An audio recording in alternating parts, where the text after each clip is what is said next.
coached at Georgetown College a year ago. Breaking news coming out today. The AP Preseason Poll is out. Texas leads the way at #1, followed by Penn State, Ohio State, Clemson, then Georgia rounded out the top 5. The Big Ten and SEC make up 7 of the top 10. Arizona State is the highest-ranked Big 12 team, and it's their highest preseason AP poll ranking since 1998. The SEC has 10 ranked teams overall, the most of any conference. As we welcome in Heather Dinich and Paul Finebaum to break down the news that the AP poll is out. And look, kind of a similar situation that both the coaches and the AP had Texas ranked #1, but there was a difference. AP had Penn State #2. Coaches had Ohio State #2. So, Paul, just your overall reaction from this AP preseason poll.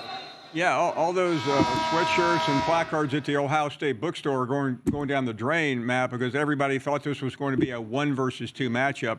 And while it's barely a 1 versus 3, a little bit of the glitter has fallen off because we get those at the beginning of the season so rarely. But what it really means is that Texas is everybody's #1, and then you just can't figure out between Ohio State and Penn State. I can figure it out pretty easily. Penn State should be the #2 team. I think Ohio State is still overrated at that #3 position. I don't know what people are seeing. I'll leave it to Heather to explain.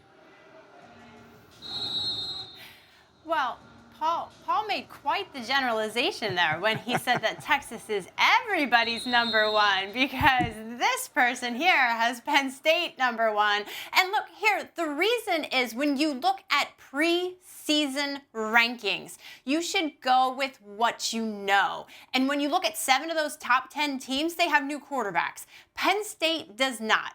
Drew Aller is going to be back with better wide receivers, and James Franklin, the head coach at Penn State, has said and will tell you this is the best personnel that he has had. That means staff and players.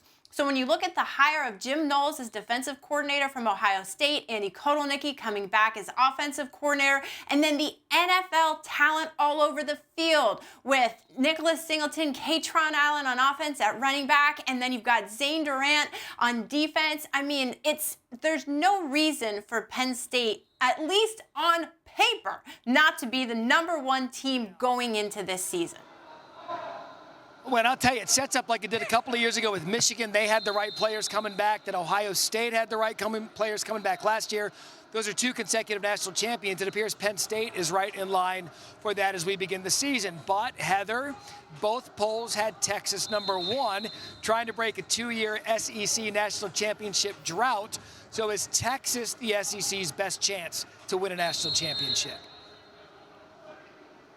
Well, the reality here, and I don't know how Paul feels about this, but I feel like the SEC is wide open. Maybe as wide open as it's ever been, because LSU can win it, Georgia can win it, Bama can win it. But yes, when I feel like you start with Texas because of the depth that Steve Sarkisian has built on that roster, Arch Manning does have something to prove, but he also has the last name. Garrett Nussmeier at LSU is going to be fantastic this season, but he's got a huge opener at Clemson in the other Death Valley. So I think it's fair to start with Clemson, but I also think that LSU should be ranked ahead of Alabama at this point to start. And we're probably not talking enough about Georgia, to be fair.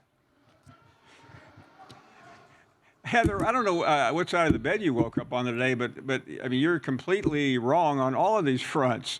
I think Alabama, frankly, should be #3. And going back, Matt, to her point about Penn State, I've heard the same thing about Penn State a number of times. I realize this is the best team on paper, but James Franklin's still the coach, so you don't get paper to rule. You have to physically do it, and I'll believe it when I see it when Penn State actually wins a big game, Matt. Yeah, here's what I got to say. Like, I think we can all agree of who the top 10 teams in the country, but I think we can also all agree. I think preseason polls are absolutely meaningless. They're here for us to discuss, argue, and debate. We've done that, but at the end of the day, we don't know who's good until mid-October. We'll find out then, but until then, we'll argue. Guys, thank you so much as the AP poll has been released. You want this, you got that. No way, watch them walk right past you. Run fast while you have the chance.